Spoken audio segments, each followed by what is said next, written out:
All Galaxy AI features are now coming to the Pixels. The new Google Pixel feature drops compact with new upgraded AI features that you might have seen that are quite familiar. Samsung made it look like all the features from Galaxy AI are going to be exclusive features of the S24 Ultra. But I tell you, if you actually watch the keynote, you actually notice that all Galaxy AI features were powered by Google. I mean, the guy was right on the stage when he announced it.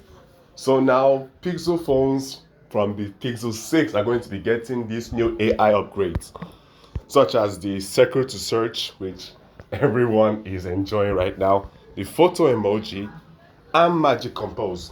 Message app is also going to be able to translate and also, tweak, give that AI feeling of your messages. It also comes with fall detection, automatically calls agency services when a user falls or doesn't respond for a minute. I just hope it won't be spamming 911 calls. The new app streaming allows users to start using an app on their Pixel device and switch it to their Chromebook ecosystem. The other switch practically does the same thing but with Pixel Buds.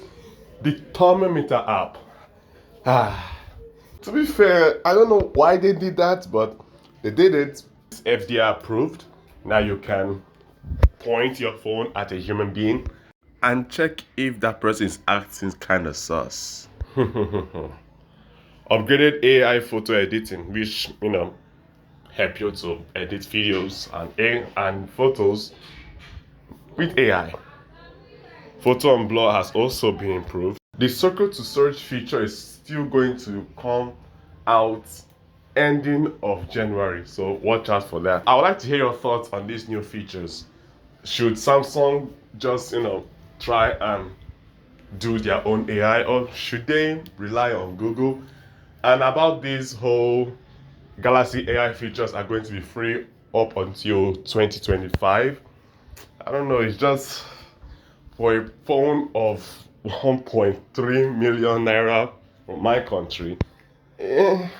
Trying to pay extra every month or yearly for AI features. I don't know.